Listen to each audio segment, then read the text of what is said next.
Jangan lupa like, komen, dan subscribe channel YouTube TVRI Bengkulu, serta nyalakan lonceng notifikasinya. Balik lagi di Opini Obrolan Pas di sini, dan masih bersama dengan Pak Delvan di sini. Kita akan melanjutkan nih Pak. Siap. Pertanyaan yang sempat tertunda tadi. Tadi kita udah bahas tentang mahasiswa itu memang seharusnya mengikuti organisasi karena biar nggak jadi seorang politikus yang karbitan tadi. Ya, betul. Nah, untuk melihat nih, kan banyak organisasi yang tersedia di kampus maupun di luar kampus, Pak. Ciri-ciri organisasi yang cocok untuk mahasiswa ikuti atau menjadi media ya, untuk menjadi bahan belajar para mahasiswa agar lebih melek tentang politik, lebih paham tentang politik, itu organisasi yang seperti apa? Ya. Pertama, bahwa organisasi itu dia bisa meningkatkan daya kritis kita, gitu ya. Terutama untuk mahasiswa, mulai dari misalnya dia bisa melihat sisi lain daripada sebuah masalah gitu ya. Dia menjadi problem solvingnya, problem solver maksudnya gitu ya. Nah, ini yang pertama yang harus kita lihat, bahwa ada tradisi-tradisi dalam sebuah organisasi. Misalnya dia lebih mengedepankan akademis gitu ya. Kemudian ada organisasi yang mungkin seni gitu ya. Kemudian ada lagi organisasi mungkin yang lebih banyak gerakan gitu ya. Misalnya movement, misalnya kapan ada isu ini kita harus tangkap nih, kita harus bahas kritis, kemudian kita aktualisasikan dengan aksi, bisa demo, bisa dengan tulisan. Nah, itu organisasi seperti itu yang kemudian nanti akan menambah khasanah pikiran teman-teman, gitu ya. Leadershipnya tuh akan terbentuk di situ, mulai dari diskursus, kemudian perdebatan-perdebatan, dialektika dengan organisasi sama organisasi dalam organisasi, kemudian dengan organisasi luar. Nah, dengan adanya pembentukan karakter dan kepemimpinan seperti ini, kemudian komunikasi yang berlanjut gitu ya, yang membedah sebuah isu dari beberapa penglihatan, dari beberapa perspektif gitu ya. Nah, ini akan menumbuhkan bagaimana kemudian perjalanan karir politik seseorang itu bisa dilihat, bisa diukur. Kita lihat saja misalnya di saat ini di wakil rakyat gitu ya, wakil rakyat ataupun pemimpin kepala daerah. Kita ada sekitar 30 lebih gitu ya di Indonesia ini yang pemimpinnya itu di bawah 30 tahun. Mulai dari wali kota, bupati gitu ya. Yang kemudian ada yang umur 28 tahun, ada yang bahkan 25 tahun, Mbak, ketika kemarin dilantik menjadi wakil wali kota gitu ya, di Kupang, dan yang saya tahunya di Kupang. Nah, ini artinya menunjukkan bahwa memang selain organisasi juga memang dibutuhkan. Nah, kalau di politik ini kita sebut saja misalnya memang kos politik yang sangat tinggi gitu ya. Bagaimana dia harus hidup di partai, kemudian dia butuh partai, dia butuh tempat untuk yang resmi ketika mau terjun ke dunia politik. Tapi kan di samping partai, jadi dia juga harus punya skill, leadershipnya seperti apa, public speakingnya seperti apa, jejaringnya seperti apa. Kemudian ketika diajak berdebat, dia bisa nggak jawab atau melihat sebuah kasus seperti ini. Kalau bicara tentang kemiskinan saja, mungkin semua orang sudah dapat modelnya. Tapi kan dari perspektif lain, misalnya, misalnya tidak punya uang gitu ya. Nah, apa yang perlu dia pikirkan ke depannya gitu. Nah, untuk berpikir ke depan jauh, visioner dan progresif itu tidak bisa instan. Nah, gitu ya. Maka butuh organisasi, butuh wadah untuk dia berpikir kritis. Apa itu? Ya organisasi, tidak ada tempat lain. Organisasi itu bisa partai politik, misalnya organisasi partai politik, berarti dia memang tumbuh dan berkembang di partai politik. Makanya misalnya kader A, partai A, dari mulai dia tamat kuliah sampai dia menjadi anggota dewan, tidak pernah pindah partai, gitu ya. Berarti dia memang betul-betul punya integritas di partai itu.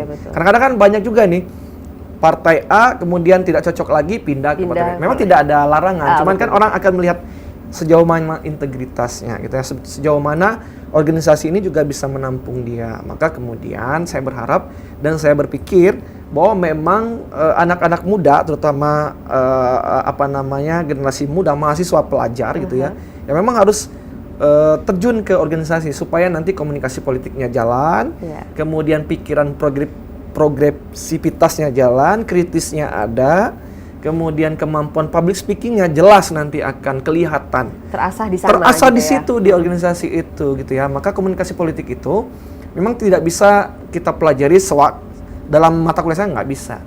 Ya, penerapannya di mana ya, di organisasi atau misalnya di mana di kelompok-kelompok kecil, misalnya di kelompok-kelompok yang small group misalnya, atau misalnya kelompok-kelompok besar. Ya, saya sarankan memang bagus di organisasi. kita lihat saja ini bukan saya nih ya. Ketika Gibran gitu ya diajak untuk berdiskusi, dia cenderung untuk menghindari debat publik itu ketika ini terlepas dia terpilih tidak terpilih ya. Cuman beberapa kali diundang oleh ormawa, organisasi. Ini ada sebuah ketakutan yang kemudian ini. Coba kalau misalnya dia berangkat dari sebuah organisasi, dari sebuah partai politik misalnya, dia dari kecil, dari mudanya misalnya, dia sudah terbiasa dengan perdebatan, kritis, kemudian melihat sebuah masalah gitu ya. Apalagi misalnya saat ini, bagaimana pandangan Bapak misalnya mengenai blockchain, tentang penggunaan AI dan sebagainya. Dia kan ke situ, tapi kan cara menjawabnya, public speakingnya itu memang harus di mana kita mendapatkan itu ya dari organisasi, ya. Maka komunikasi politik itu wadah untuk membentuknya salah satunya adalah organisasi. Ya tadi saya sebutkan aktor politiknya salah satunya adalah aktivis gitu ya, mahasiswa, pelajar, kemudian di partai politik, di parpol gitu ya. Dia memang tumbuh dan besar berkembang dari situ. Banyak kemudian di beberapa daerah yang memang betul dia dari tamat kuliahnya di organisasi, kemudian dia cari wadah lain gitu ya. Misalnya dia anak GMNI, HMI, PMII, KAMI, PMKRI, GMKI yang Cipayung Plus lah pokoknya, dari IMM dan segala macam. Dia akan cari organisasi yang atau partai politik yang bisa mengembangkan bisa menyalurkan kekritisannya. Misalnya dia ke partai politik, atau misalnya saya ke organisasi non government nih, LSM misalnya, atau ke organisasi lingkungan. Dia tetap menjadi aktivisme dengan menyuarakan dengan bahasa-bahasa komunikasi politik yang santun ketika mengkritisi ada kebijakan yang tidak sesuai. Nah, itu adalah orang-orang yang dulunya saya pastikan bahwa dia mendapatkan kekritisan, kemudian progresivitasnya itu dari organisasi atau dari jurnalis misalnya, atau dia dari kuliahnya memang sudah ada pers mahasiswa. Nah, jadi dia sudah pintar nulis gitu ya, sudah mengkritis sesuatu, itu pasti dari situ. Bempernya pasti organisasi. Kalau nggak ada organisasi nggak mungkin bisa memang misalnya one man show misalnya gitu ya. Ada mahasiswa yang one man show, tapi kan dia tidak akan bisa lama itu karena dia harus didukung dengan jejaring gitu ya. Jejaring itu ya dapatnya di organisasi. Kalau one man show saja misalnya nggak ada, dia nggak bisa tuh. Karena nanti dia akan susah dalam berjejaring. Ya pandang-pandang saja misalnya pendiri negara kita ini nggak ada yang nggak punya bemper organisasi, semuanya punya.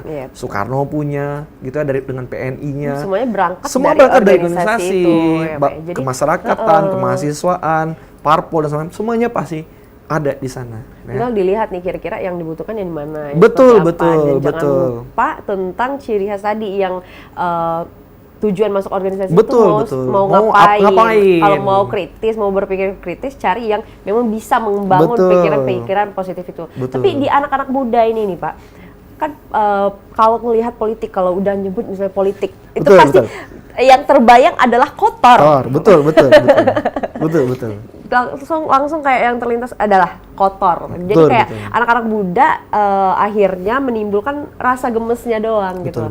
Ada rasa gemesnya doang, cuma untuk tahu sampai ke dalamnya itu cuma segelintir orang, bisa dikatakan seperti itu. Nah, sebagai anak muda nih, baiknya ke politik itu seperti apa sih? Ya, betul. Jadi gini, yang membuat kenapa anak muda gitu ya mengecap bahwa politik itu kotor gitu ya, kemudian menyebabkan mereka antipati akhirnya, kemudian apatis gitu ya, kemudian nanti apolitis juga akhirnya ke sana. Nah, pertama bahwa memang ini PR kita, bukan saya saja, semua. Dari penguasa negara ini sebenarnya gitu ya, yang orang nomor satu di Indonesia ini, kemudian perangkat-perangkat atau organisasi yang bergerak di bidang politik, itu semuanya sebenarnya punya tanggung jawab untuk merubah itu. Pertama, bahwa rakyat kita itu terbiasa dipertontonkan dengan kegaduhan politik. Betul, setuju. Nah, kapan ada kebijakan, ini pasti akan dibuat gaduh dulu, gitu ya, akan dibuat gaduh dulu, kemudian dipertontonkan dengan sarkasme di panggung-panggung politik. Misalnya saya mengumpat Jokowi misalnya, kemudian saya ngumpat Prabowo, saya ngumpat Helmi Hasan, itu dipertontonkan gitu ya. Kemudian dilihatlah oleh anak muda, oh ternyata politik itu harus bikin gaduh dulu, gitu ya, baru nanti bisa dirubah. Itu yang pertama. Kemudian berikutnya setelah dibikin gaduh, Nah, ada unsur politis pragmatisnya. Jadi ini yang ujung-ujungnya nanti korup. Siapapun yang menjadi pemimpin pasti nanti korup. Kemudian siapapun yang dipilih nanti akan nepotisme, gitu ya. Siapapun yang terpilih nanti nggak jauh-jauh pasti kolusi. Sanaknya sendiri yang diangkat mungkin, kemudian golongannya sendiri, gitu ya. Kemudian dia membesarkan kelompoknya sendiri. Nah, ini yang kemudian orang ini kotor. Kemudian ketika kita mau jadi anggota dewan, jadi anggota misalnya DPR, anggota apapun sekarang saat ini, semuanya identik dengan transaksional. Mohon maaf ya, misalnya jadi presiden, bupati, dan segala macam. Ini anggapan transaksional itu adalah uang.